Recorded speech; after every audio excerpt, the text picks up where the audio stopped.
The year is 1989. The film is Ghostbusters 2, directed by Ivan Reitman and starring our classic set of comedic, memorable Ghostbusting characters, Bill Murray, Dan Aykroyd, Ernie Hudson, and the late Harold Ramis. Releasing against some of the biggest movies of 1989, Ghostbusters 2 is set 5 years after saving New York from a 100-foot marshmallow man and Gozer the Destroyer.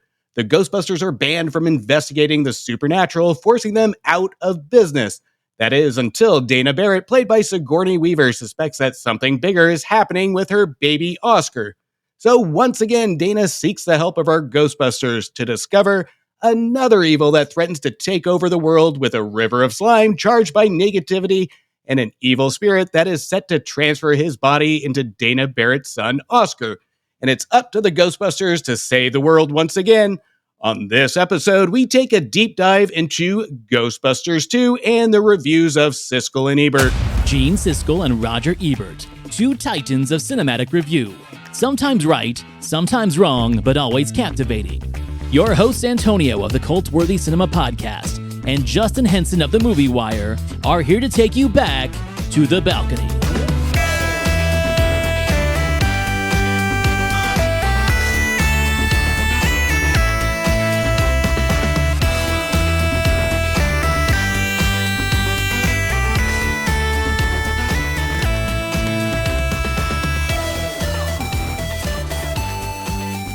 With the recent release of Ghostbusters Frozen Empire, I kind of thought this one might be a little fun to cover and revisit.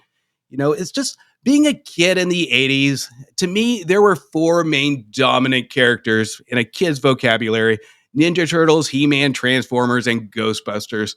And I'm sure that one is going to be up for debate somewhere. But this is a film, of course, I think we both saw in theaters, and it's hard to be a kid growing up in the 80s not seeing Ghostbusters in the theater. And I saw this one multiple times. I still remember my mom covering my eyes during the subway scene with the ghost. So this is one of those movie experiences that really did stay with me over the years. And with the tradition of the original being super unique with a funny cast and just an overall unique experience, this one had a whole set of expectations to it that I think is going to be a really fun revisit to see how it's held up. This one even has to some extent, a fan favorite. And I think when it comes to this one, I don't think the critics knew what or how important this movie might have been going into where we stand now. So this one through my childhood, and I'm curious to see what you have to say about it, but this one is definitely one of those go-to kids movies that as an adult, I see the flaws. I wish I didn't, but I do. But as a kid, this one was kind of one of those magical things that we see the characters on screen and we're just engulfed in. No, I agree, man. And I think you got to talk about the summer of 89 was the summer of blockbusters and the summer of sequels. I don't think 1989 gets enough credit for what it did cinematically. I mean, we had this film, we had Batman 89, we had Indiana Jones and The Last Crusade, we had Back to the Future 2. We had it all in 1989. And yeah, I saw this in the theater. I wore my Real Ghostbusters Proton Pack and my Back Off Man, I'm a Scientist Ghostbusters t-shirt to the theater to see it several times. So yeah, 100%, I was on board with this movie. And this is one of those movies that when I was a kid, I really started to appreciate and get excited for the art of trailer making, of making a good trailer that gave you enough of the movie to want to see it so badly, but before the days of I'm going to show you the entire plot of the movie. And the thing about that trailer, the first one, the teaser, is I thought it was about the Titanic coming back because they showed that shot several times in that original trailer. It was Winston getting blown through by the ghost train. It just built that excitement up. And I just remember seeing that trailer in the theater and just anytime it was on TV, oh, we got to watch it. So yeah, this movie does have a special place in my heart. Flaws, yes, we'll get to them. But I think we're gonna both be a little bit on the bias side of we're both Ghostbusters 2 fans. And so yes, since Frozen Empire is coming out and we are getting excited about doing some sequels because we haven't done a whole lot of sequels yet, this was like the perfect way to get into that conversation. Well, you talk about the trailer, and this is what's brilliant about the trailer. It focuses on the two main aspects of it. The characters, which everybody loves. Tell me anybody that hates these set of characters. And two, the ghosts, the special effects. It focuses on just those aspects of it. And Yeah. when it comes to the trailer, it doesn't really give away anything because, again, looking at it through an adult eyes now, given some of the reaction that critics might have with it of being a rehash of the original, and I'm sure we're going to get into that in a sec, they went and focused mostly on what's going to be more appealing to the audience, which is going to be exactly that, the characters and the actual ghost. Well, I mean, but this movie is formulated to be a blockbuster sequel, and it does suffer from something I call sequelitis, where it is so self-aware of what it is now. You know, because the first Ghostbusters, they were anticipating it to be a blockbuster.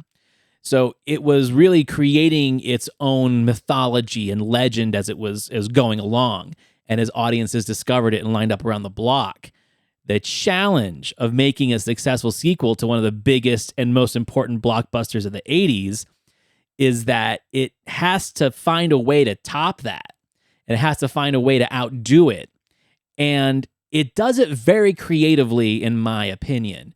It doesn't just do, and yeah, some people say it's a rehash of the first one.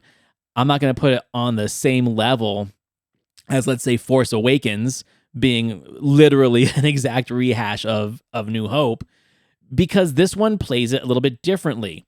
It plays it safe enough with the language and the adult content for the children, for the young ones, for the ones that, let's say, were already hooked into Ghostbusters from the cartoon more than the original movie.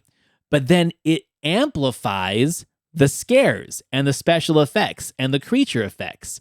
That's something you don't see a lot in a family blockbuster sequel like this, where, okay, we're going to tone down the adult content, but we're going to actually put more disturbing imagery and paranormal frights and scares than the first one had.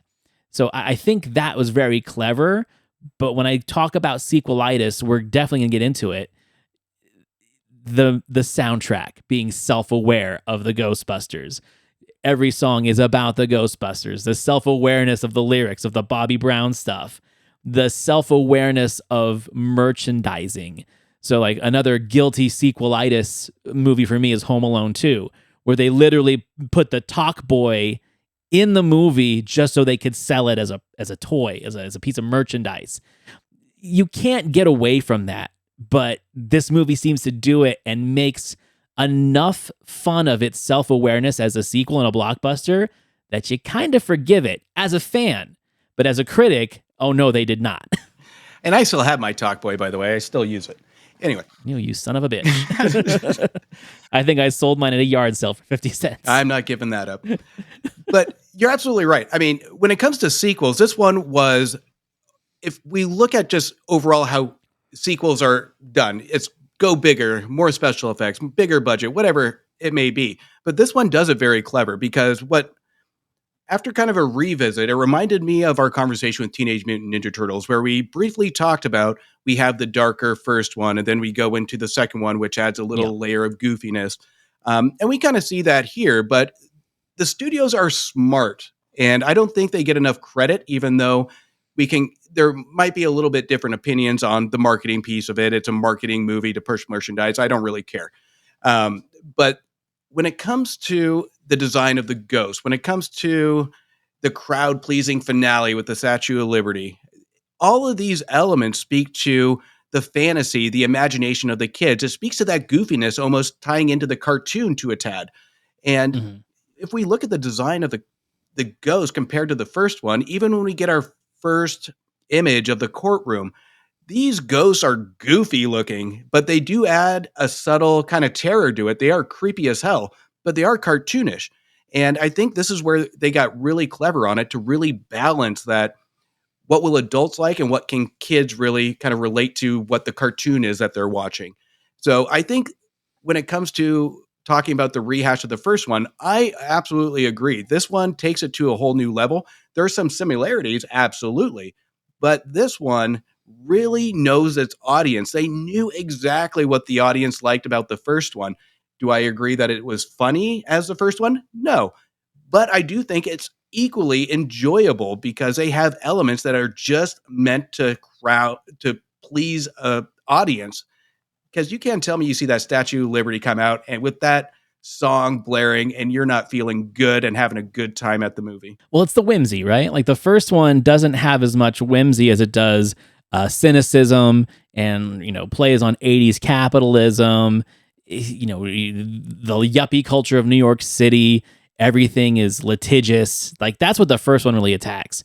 This one doesn't have so much of that. It does, but it makes caricatures of it where they make villains of it in the first one. So, for example, William Atherton's character in the first one, he's menacing. He's right.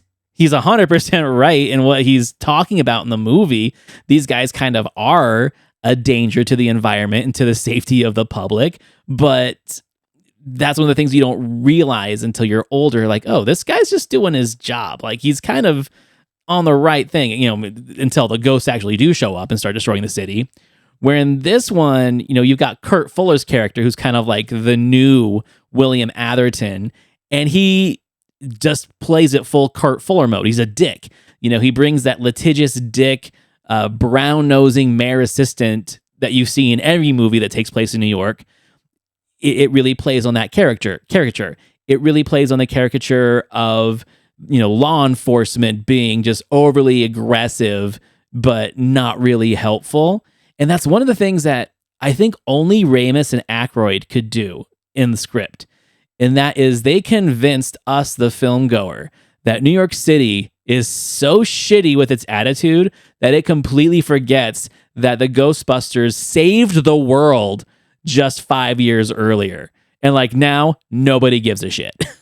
Well, what I love about that character too, and I love that you brought that up, is this is where the smart writing takes place, and knowing exactly the message, the audience, and the scene that you want to portray. Because at the end of the first one, we get the marshmallow dump, right? And then this one, Right. We have him feeling good, singing along with the crowd. So when it comes to the writing being dumped on, and don't get me wrong, the script is trash. I cannot admit that there's anything good about the script on this one.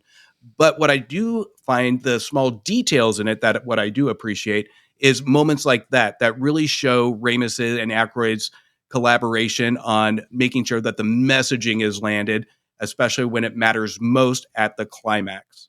There is something to be said about the Ramis part of this script and the Aykroyd part of the script.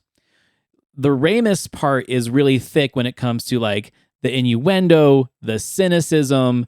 I'm going to say a lot of the story progression, where the Aykroyd part is all of the gobbledygook about paranormal activity and all the different little devices and the frequencies and all the occult lore that brings up. That's what he brings to it.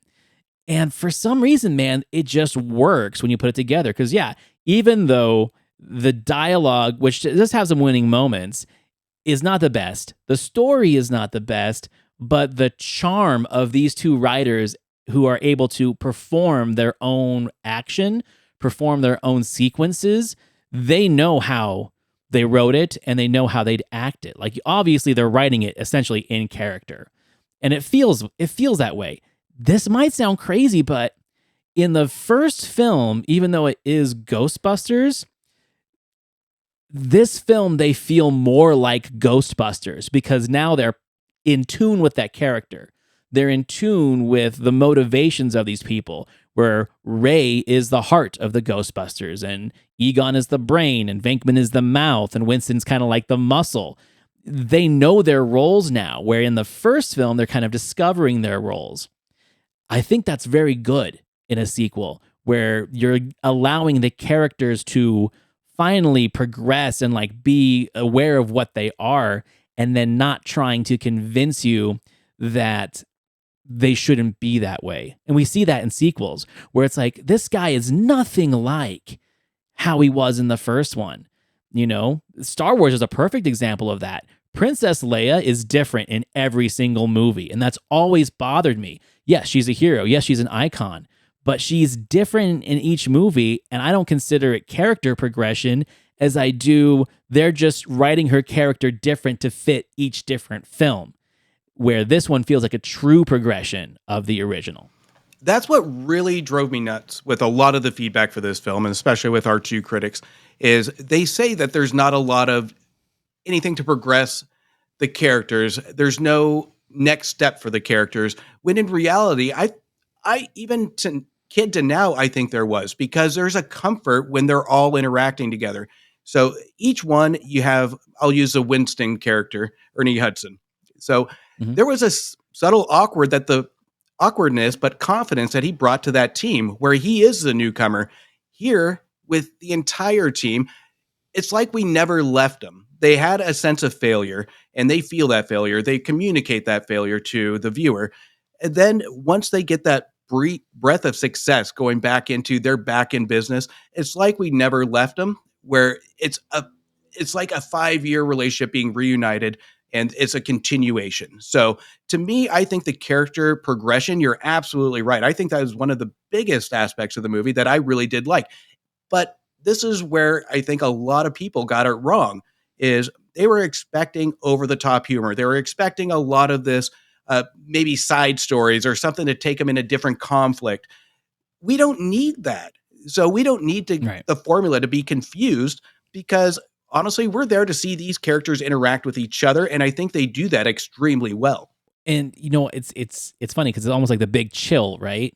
Like we're 5 years later and they're all doing different things. Ray owns a bookstore and Egon is doing these weird emotional experiments on divorcees and children. Like he's doing something weird like Egon always does.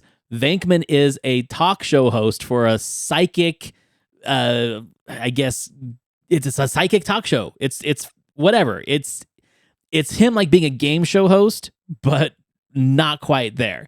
It's like public access shit, right? You really don't know what Winston's up to other than helping Ray with birthday parties. So it's cool for them to know that the Ghostbusters essentially are no longer a thing, that they are looked on poorly by New York, even though they saved the world, but they come back together as if they'd never really been apart. And in that, we get to introduce ourselves to new characters. So we do bring Dana Barrett back. Like you said, she's the catalyst, her and her child. But we get Peter McNichol as Janosch, who, in my opinion, to this day, from day one in this theater, he is the MVP of this movie. It's almost the Janosch show sometimes, because there are many parts of the movie where the Ghostbusters literally take a back seat to whatever this guy's doing, being possessed by Vigo. He has been such an underrated actor. Anything after Ghostbusters, I just wish his career would have taken off more. But you're absolutely right. He steals the show. He's almost like a subtle comic relief without even trying. So you want to root for this guy, but he's not in control. The movie makes it clear, but you can't take your eyes off him when he's on screen, because you're wondering what he's going to do versus what Vigo is going to command him to do. So he's always a question mark when he's on screen. And that's what really keeps this movie interesting when we don't have Ghostbusters on the screen, because the fear with a sequel, you don't have those awesome characters on screen, then the movie starts to drag. This is a well-written character that, whether the Ghostbusters are on screen, Dana is on screen, Rick Moranis is on screen, doesn't matter. This is a solid character that really helps drive that movie, because Vigo doesn't have a huge part in it other than the painting. So this character really drives that antagonist part. Well, because the whole scenes with the Ghostbusters and even Dana are very formulaic. It's like they almost are inserted so we can have an action scene. Create a conflict, have an action scene, have a ghostbusting scene, then have a montage. Really, who's driving the story forward are these side characters. What's happening between Janosch and Vigo, who, by the way, uncredited vocal performance by Max von Sydow. A lot of people don't know that. The main character is played by Wilhelm von Hamburg Die Hard and from Witness and a few other movies like that, who was really upset that he was dubbed. He didn't know he was being dubbed until the premiere, and then he walked out. Poor guy. But yeah, so it's an interesting where the Ghostbusters in this film really are more of props than they are actual character-driven people. Of course, Venkman's always going to be the main guy, and he is given the most to do in sense of we're building this relationship again with Dana Barrett, rekindling this relationship that had broken up over the last 5 years. And that's really interesting because Ramis and Aykroyd they literally write so little for them to do in this movie. Like their parts are very minuscule compared to Venkman and everything else that's going on. And that's cool. I think that's cool because it allows us to have a story that's not driven by figuring out how to get these guys all in the same room, right? It's allowing them to play, it's allowing them to go off and do their own things, discover conflicts that are going to lead into the plot progression. And that, I think, is why it does feel like an uneven sequel to critics, but I think it's a breath of fresh air. I think it's refreshing that we're not forcing these guys to be in every single scene. Yeah, 100%. Because if we look at the amount of like ghost busting we have in this one compared to the first one, I mean, those proton packs don't really get unloaded too much throughout the movie. So a lot of these sub conflicts or sub relationships that we see building really do work. And what I really like about how Ramis and Aykroyd, and I think it's going to be more accurate at this point, having the conversation really simplistic to the point where it actually gives these comedians room to work. We have the dinner scene that I can guarantee you was almost improv for Murray at some aspects of it. So when they come busting in dressed in all slime, there are some ad-lib stuff that you can visually tell weren't scripted. So I think that leaves a lot of room for the cast to really put their own spin on it. And I think that's what really kind of creates to the fun factor of it because it feels natural if it's coming out natural and instead of being a force scripted subplot. I think it's funny too that, it only had a 5-year gap between the original and the sequel, which these days feels like nothing. But back then it was almost considered like a legacy sequel. It's like, 5 years later. So there was something almost nostalgic in the movie. It was like, okay, so we're bringing Louis Tully back and we're going to bring Janine back and they're going to have like a weird relationship for a scene that doesn't really make a lot of sense, but it's cute to see characters that we like come back and kind of come together. Because originally she was kind of like the love interest for Egon. So they just kind of ditched all that for this one. So it's weird that there's a nostalgic feeling to this story and to these characters, but it was only a 5-year gap between the two. But even now, watching this movie with an adult brain, I'm like, it feels so far removed from the original, but it was only 5 years. That had to have been intentional by the writer and by Reitman, who's I think Reitman's perfect for this type of vehicle. Like, he's good at that kind of mid-level, mid-budget to high-budget family comedy that everyone can enjoy. Twins, Kindergarten Cop, there's just something about the energy he brings to a film. You don't see a lot of that anymore. You don't see a lot of that kind of energy. It's all really focused on special effects, or we need a gut-wrenching drama scene where Reitman was just like, we need a little fun and we need a little danger. And that's what this movie does. That's what it brings. Yeah, well, you spoke to the Rick Moranis, Annie Potts scene, and I love that scene. I think it does really add that fun element where we take these characters, and again, we get into the point of the character development.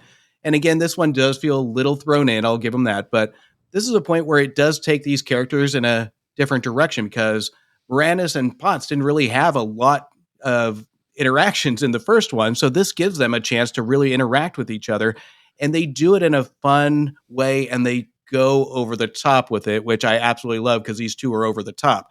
And to actually have Sigourney Weaver come in right in the middle, to have that like stern relief while they're just fooling around, it really adds just a randomness to it, but it works. And to my previous point, this is one of the things that really drove me nuts with a lot of the critiques is the characters, because again, expectations were super high and they were expecting something else from our main 4 guys. and they could care less about what happens on the outside of these guys. So I think when it comes to all the sub characters getting a little bit more play, I think it was a smart move, and I think it was a fun move, and I think it all just really combined nicely to really support the Ghostbusters. So yeah, it's fun, and it's not trying to be a good movie. It was trying to be a blockbuster. It was trying to be a marketing machine. It succeeded, and it succeeded in also being entertaining. And I think that's where the critics and a lot of people who just don't like this movie, we've talked about this several times now. It's like, are we going to the movies to be expected to be blown away, or are we going there to be entertained? Because this does it all. This entertains you. It's not trying to be a Best Picture nominee. It's not trying to do anything that hasn't been done before. It's really just trying to remind you why we like these characters, why we like this concept of paranormal investigators that catch ghosts and save the world from evil. And the funny thing is like the evil isn't nearly as threatening as Gozer was. You know, we don't get as much fear and ideas of world destruction from Vigo because it's all very confined. It's confined to the museum. And then, like, once the River of Slime lets out some of the ghosts and stuff like that, yeah, but we're not dealing with crazy possessed people that turn into dogs and all that stuff in the first one. So it's different enough, but it plays with the same energy and ideas, so it doesn't lose its familiarity. Well, of course, you have to have slime in this one. I mean, this is where slime started to get huge when it comes to toys and stuff like that. So, oh, I had so much slime. Same here. So, I mean, it fell right in line with the Ghostbuster figures with the oozing slime. I mean, it is a complete marketing play. And when we talk about just the music sales alone, I mean, it was a phenomenal soundtrack. So there is every element that was a smart marketing play. And this is why I kind of say this movie is really important and should be an example, even though I hate these words coming out of my mouth, of movies that really can profit outside of the screen, is because they really knew how to push this brand and really bank on the original success, because every merchandisable element outside of this movie really set that fan base. And I would love to say that the movie had pure success in doing this, but it didn't. It's all the reminders years following of this movie that really kept that fan base along with the love of the movie. And anytime I see anything with a Ghostbusters logo on it, I think I've shown you a few things that I just have to buy it. Like, it is tempting for me because I have a love for these movies and I have a love for the second one in its own singular way. But it's just one of those that just screams a memorable theater experience and a memorable movie, especially if you're youth, not a 40, 50-year-old man that's looking for something to blow you out of the water. Right. No, I mean, just think about all of the plastic produced in 1989 to support the films that came out. I mean, I had all the Batman toys. I had all the Ghostbusters toys. I had the hoverboard. I had all the stupid Back to the Future stuff. Like, 1989 was a banner year for blockbusters, and this stood out. It stood out amongst them. You know, the biggest franchises you could have in the 80s all got this wide release in that summer of 1989. And I think it's kind of interesting because I heard the new Stranger Things is going to be taking place in 1989. So I'm really excited to see if they work any of these sequels into that, because they love, you know, putting movie tickets and movie marquees in Stranger Things. So I'm curious to see if we'll get some Ghostbusters 2 references in Stranger Things. Well, I hope so, because I would love that fact. And when we talk about that summer too, this is where I think studios got a little overconfident, because a week later we had Honey, I Shrunk the Kids come out, Batman came out. Right. So, I mean, even though this was a success, given the success of the first one, they banked on this one as almost a commercial failure, because you had tons of audiences. Most of that money was the first week, and then it just took a nosedive when Batman came out. So I think it was, to an extent, this one just got almost a bad streak of luck, or it got way too overconfident in its own being one of the first movies of the summer to come out alongside some big names, which is a shame. But at the same time, I don't think it stopped it in the years to come. Well, I mean, it was still a monster hit. It still made a lot of money, but again, 1989, it might be the year where people started saying, "Oh, well, if you didn't make $300 million in the theater, then you were a failure." It had a budget between like 25 and 50, depending on like which source you look at, but it grossed 215, and that's just ticket sales. Who knows after merchandising and soundtracks? I had the soundtrack, I had the LP. And do you remember that it was either in the newspaper or one, I can't remember, a magazine? They had the single, the Bobby Brown single that you could peel off and put in your record player and it would play. Like, they did not skip anything with the marketing of this movie. So if people want to call it a critical failure, fine. If they want to say that it was a financial failure in the sense of, oh, it didn't make as much money as Batman did, well, everyone was waiting for Batman with bated breath. But when it comes to merchandising, man, I mean, to this day, people are still collecting real Ghostbusters toys and proton packs and stuff like that. And this movie kept the animated series going, which just kept that money machine going. So it all depends on what your definition of success is. Is it just box office, or is it playing the long game like this one did?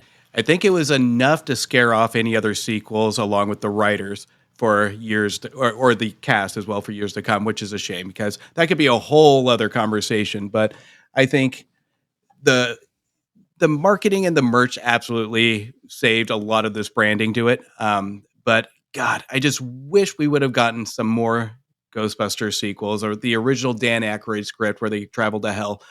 So there is a lot that could have sprouted from this movie. But it's just a shame they just look at the box office success. I mean, there's a whole other conversation altogether because really it was Bill Murray who kept those sequels from being made because he recognized just the marketing machine this movie was. And because he's Bill Murray, he turned his nose up at it and pretty much was like, no, I'm not doing any more. But I feel like in the last 15 years, as much as I love Bill Murray, I mean, he'll show up to anything these days, really. It's like, all right, 2 Garfield 100%. Movies? Yeah, for sure. Why not? All right, so here we go with Gene and Roger talking about Ghostbusters 2. Our next film is Ghostbusters 2, the sequel to the best-selling movie comedy of all time, and it's a major disappointment. And what's so surprising is that the film contains little comic energy or invention. It looks as if the filmmakers, particularly the writers, simply didn't try to do anything special. The 4 Ghostbusters reassemble 5 years later to destroy a river of psychoreactive slime that has invaded New York City. So, again, humor, comedy is just as subjective as art is. I laugh at this movie. I actually think I laugh more in this movie than I do in the first one. And the first one is in plenty of top 10, top 20 funniest movies ever made lists. Yeah, there's lots of laughs in the first one, but they're sporadic. There is something about this one where if you've noticed the humor, if you notice what they're doing, you can't help but laugh. Janosz is exactly what I'm talking about. I mean, he can just say anything and it's funny. His banter between Bill Murray and him in the museum, it's like, Johnny, where are you even from? The Upper West Side? Like, just little things like that. The delivery is where the funny is. And yeah, there are some corny moments that are just really there to get a chuckle or just to fill some space. But you can't deny that the magnetism and the chemistry between these 4 guys, even if the dialogue isn't funny, the action is humorous. And what they bring to the table is funny. And that's one of the things that Gene always gets me on is like, he's such a dialogue whore. Like, if the joke isn't funny, if the dialogue doesn't land with the humor, it doesn't matter what kind of physical comedy is presenting itself on screen. He's all about the words. He's all about the scribe. Well, and here's what drives me nuts. Why does it have to be funnier? Why does it have to be just as funny? Why do we have to hold it to a standard? Just because there was a movie prior to that doesn't mean it has to be up to par on one individual category. Right. So that's what drives me nuts. And we have numerous comedic sequels that kind of do steer the course and try a different. Some sequels might be a little bit drier, some might be a little goofier. It usually goes more the goofy than it does the dry. Agreed. But here is one that really keeps the humor subtle because it supports the characters. It doesn't overdo it. It'd rather overdo it with a lot of the fun factor and the fun elements. Mhm. So we don't need a joke landed every 5-10 minutes to make a movie successful. So at the end of the day, he needs to recognize, is this movie fun? Just because you didn't laugh at it doesn't make it a horrible movie. Well, I mean, just like in our Batteries Not Included episode, he didn't see the humor in that either. He didn't see the heart or the charm. The heart, yeah. That's the thing. There's a lot of heart in this movie. You already talked about it. The whole singing Old Lang Syne at the end.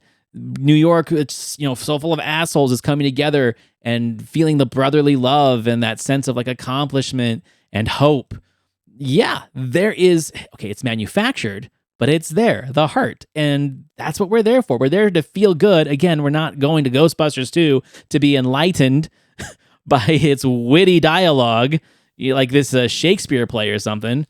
Anyway, he continues. Now that scene isn't much, but it's appealing because it's at least different from the original picture. The rest of this movie, save for the introduction of the baby, is virtually a carbon copy, with the Ghostbusters battling the slime as well as a 16th century demon hiding in a painting in New York Museum. The Ghostbusters seem tired of what's going on. The special effects seem all too familiar.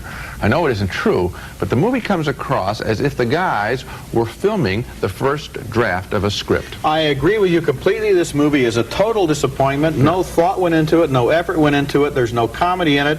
And it's not just a critic sitting there in, I don't believe in reviewing the audience. You and I both think that, we have our own opinions. But I did go to see it in a real movie theater in Michigan with several hundred people, and they sat through the entire movie. They were there to have a good time. There was one laugh. One laugh in 2 hours. I only laughed once. I laughed at the line about Laura Antonelli. I thought that was funny, but that's a movie related. That's an in-joke. I mean, you and I might know who she is, but right. How many Ghostbusters fans necessarily do? This movie is a complete disappointment. I mean, maybe we were just too young and they were just too old, but the fact that they say that there was no heart, there was no comedy, and I'm sorry, I remember vividly in the several trips to the theater with my dad to see this movie, everyone laughing and my dad and I laughing at the same joke. Maybe it was a Wednesday matinee for the senior citizens. I don't know. I don't want to sound ageist, but how can two people think that this movie doesn't even have any laughs in it? Well, this is what gets me on this too, is the comment, we don't review the audience. And wholeheartedly, I agree with that, because art is subjective and everybody's going to have their own take. But this is where they miss the mark on it, because here's when I go into a movie where I do look at the audience, is when you get indicators that a lot of these elements are meant for a younger generation, a lot for kids. If I walk into, I don't know, Illumination's Migration that I hated, I'm going to look around at the kids because I can give my review, but it's going to come from an adult. I'd like to give a perspective of a kid. So I guarantee you, if they looked around and saw the kids in that audience, it would be a different tone. Will they get all the jokes in it? Absolutely not. But I guarantee you, you would probably see some smiles of the hundreds of kids that actually did enjoy that movie. So reading an audience, careful with that one, because you know what? This wasn't just made for adults, and this wasn't made for two guys that hold this movie on a bar of the first movie and expect it to be exactly the same level of funny and the same level of everything else they got from the first one. It's a different movie. 100%. The fact that when I went to these screenings as a kid, I wasn't the only kid in costume, right? This is definitely something that kids attach themselves to. There's enough adult humor, there's enough adult stars that bring the parents out, and you have a great time as a group. But this is the other thing that I was thinking about too. Competition back then for films was nothing like it is today. There weren't 24 plexes. There weren't all of these XD, HD, whatever the hell screens we have to see which film could outdo the other. They were very strategically placed on schedules and in theaters where you could get the most turnaround of your audiences and make the bigger profit. The bottom line is what mattered. So if you had more screenings during the day, but maybe only a couple at night because you want to get those kids, that is a strategy that they used back then, where now the strategy is whatever Marvel bullshit's going to get 5 screens, and the smaller, more lower middle budget romantic comedies going to get an alternating screen with like a foreign film in the corner theater. It's a different world. And so that is one of the things that I think about a lot when we watch some of these reviews is the theatrical experiences were different. You were sitting in a theater with maybe 300 people, where now it's like 75 people in luxury recliners. There's less people laughing. There's less energy being shared. There's less chemistry amongst the audience. Even in scary movies in theaters aren't as scary for me anymore because I'm 5 feet away from the next person. But when we were kids, we were right next to each other. We could smell the sweat and the fear on the person next to us, and we don't get that anymore. So I think that's why the formula of movies is different now, because they know that they can't rely on the audience reaction and chemistry the way they used to. And so when you talk about reading the audience, that's my point. These guys mostly saw these films by themselves in their own private screening room. So you are going to be a lot more critical about what you're seeing because you're not experiencing the shared reaction and the shared entertainment that the people around you are. 100%. Because, again, a lot of that opinion is going to be subjective of, again, how many people are in the theater? What was the audience like? Are you going to Ghostbusters at like 10 o'clock at night at the last showing? So there is a lot there to give almost a biased opinion on how you're feeling and how you're reading the audience. That's one of the reasons why you shouldn't read an audience if it's a general movie like that. But I think when it comes to when they cover a lot of the special effects per se, so even when we get down to Gene's saying it's more of the same, this is where it starts to have a question mark on the reviews of what more do you want from it? What it's like, to me, the special effects are more the same because that's the cheesy fun that made the original somewhat special. Is you have that kind of like that fluffy, like cheesy, but still kind of appealing to the eye fun. So it's really kind of a confusing read on what he wants of more of the same. He wants something different from the plot. So to me, I'm getting different readings on what he actually wants versus special effects or comedy. He's being really nitpicky on cherry picking the things that he wants from a Ghostbusters movie, which you can tell in the passion that he really, really, really liked the first one.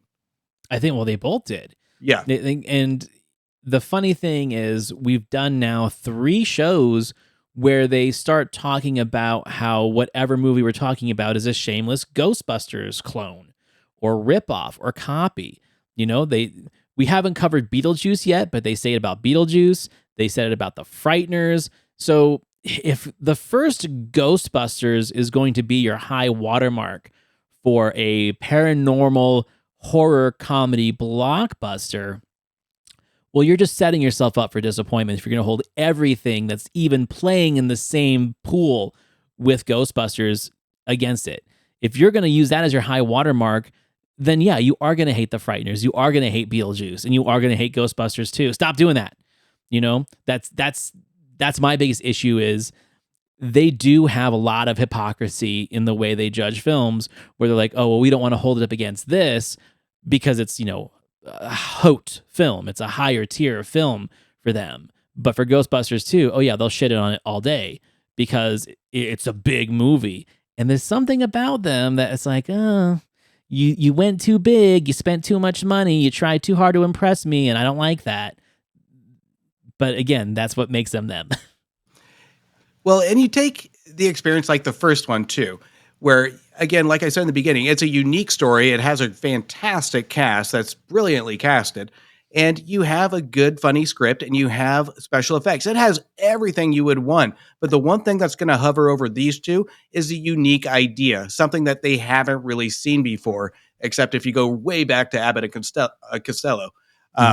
But if you really look at it, that's what they're holding on to. And they're really having trouble letting go in a lot of these 80s, early 90s reviews, is that uniqueness that, and you'll hear them in a lot of the reviews saying it's a recycled idea. It's recycled. We've seen it before.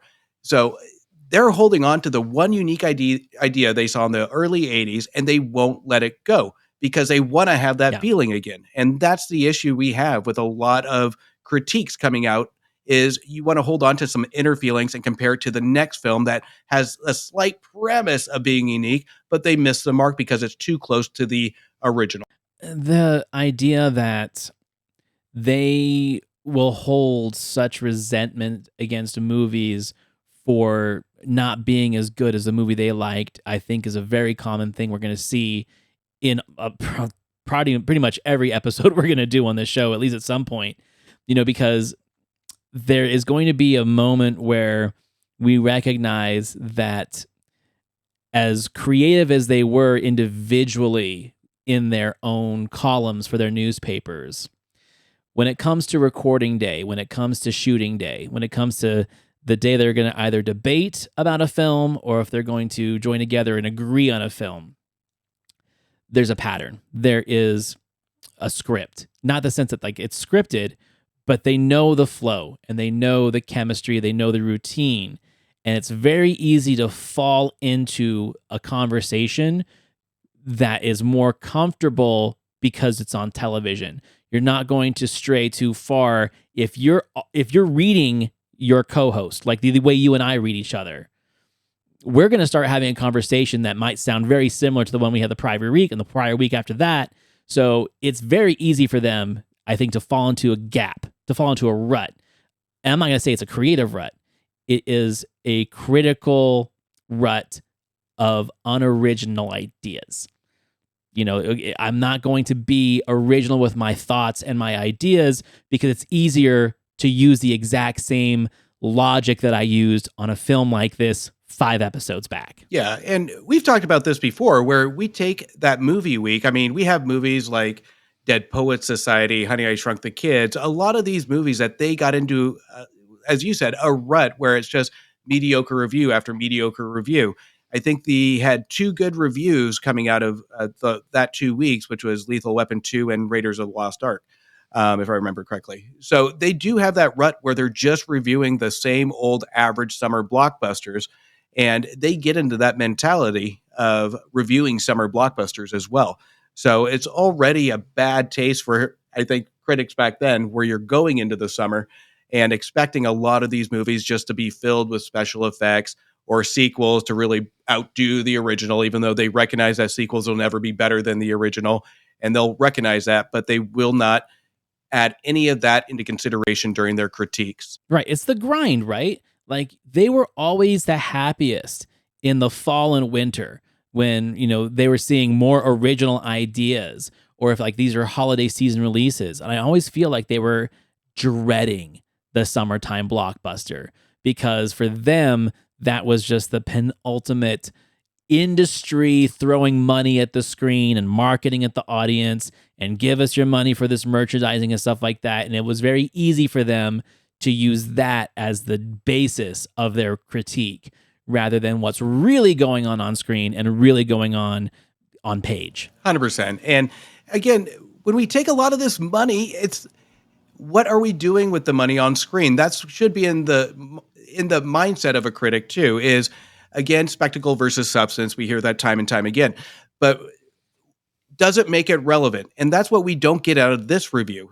We get the typical, it's more of the same special effects. It's at the aspect where they're never happy when it comes to if we're spending money to it, if it doesn't absolutely blow you away 100%, or if it's just too much. So there is a proper balance, and I think Ghostbusters has that proper balance of measuring special effects versus substance on it. So, and if it's not relevant to talk about special effects, if you just think it's more of the same, then don't talk about it. It's pointless.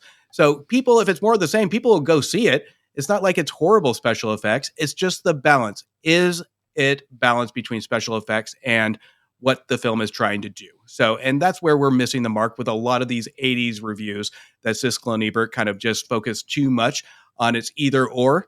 and it's never really balanced. No, I agree. So it's time to give our ratings of our critics. So with my letter scale rating of Mr. Gene Siskel, you know what? I'm not a huge fan of his opinion of the movie, but I'm going to go ahead and give his review a C. I don't think it's as bad as his other ones. At least he has some eloquent words to use about it. I like it a lot more than Rogers, because Rogers just seems to be echoing what Gene is saying and with very little creativity or insight to what he's saying. Like, he's really just agreeing. I get it. It's okay to not like this movie. So I'm giving him a C, not because I'm against, what he said about the movie that I like. He honestly feels that way about it, and he's not being hyperbolic about it, right? It's really a sincere thing. He's not trying to bury this movie like he's buried other movies that we've liked before. So with that level of restraint, I gave him a C. I can see that. So with Ebert, wasn't published in the Chicago Sun-Times, but I did find his review that was never published in the paper. So, and I got to read that. And I have to say his paper review is short, but he makes some decent points. But what I appreciate is the passion that he delivers on screen, but he doesn't nail anything that he wrote in his written review, which he calls out the writing to it. And his final say with the movie was, it was funny. The first one was funnier, faster, and fresher. This one is like ghost bludgeoned. So he kind of expresses more articulately when it comes to his descriptive words, but at the same time, the TV review didn't articulate that at all. So it's just anger. So I'm giving him 1.5. Yeah, it was a very angry, unoriginal insight to this movie. Really just, picking up the pieces that Gene left behind, that breaking this movie apart and throwing it on the ground. No, I like this movie a lot. And for all of its flaws, and again, that's where you and I have sometimes the struggles of like, I don't like to be a critic. I don't like to review films with that kind of analysis because I enjoy it. And if I enjoy it, why would I pick it apart? It's easier for me to say, that guy's a terrible actor, or, oh, I can really see the green screen on that one. I can really see some of the compositing work not really being top tier, but I don't care because the movie's fun. So yeah, I think that is definitely a good rating for him. Yeah. And this is one of those defined movies where it's okay to just have fun with and turn your brain off and just smile. It's okay to smile at a movie even though it has its flaws. There's worse sequels out there by far. Absolutely. Now, speaking of sequels, next week, I brought a sequel to the table. You brought a sequel. I'm like, well, I got to bring one too. I want to play in the sequel pool. We're bringing, in my opinion, the highly underrated Short Circuit 2 to the show. So 2 underrated sequels, in my opinion, and you'd be very surprised of what Roger and Gene thought of that one. But you'll have to tune in next week to hear all about it. That's going to be a great conversation. I can't wait for that one. So everyone, thank you so much for listening to this episode of Back to the Balcony. You can find us on our respective websites. I'm Antonio Palacios, host of thecultworthy.com. My co-host Justin at themoviewire.com. And please follow us on our socials, subscribe to our YouTube channel. And if you have any suggestions of films that you want us to talk about that had a Siskel and Ebert review, let us know. Send us a DM to either the Movie Wire Show or to the Cultworthy, and we will definitely check it out. Or leave a comment on the YouTube channel under Back to the Balcony. Justin, I will see you next week. See you next week.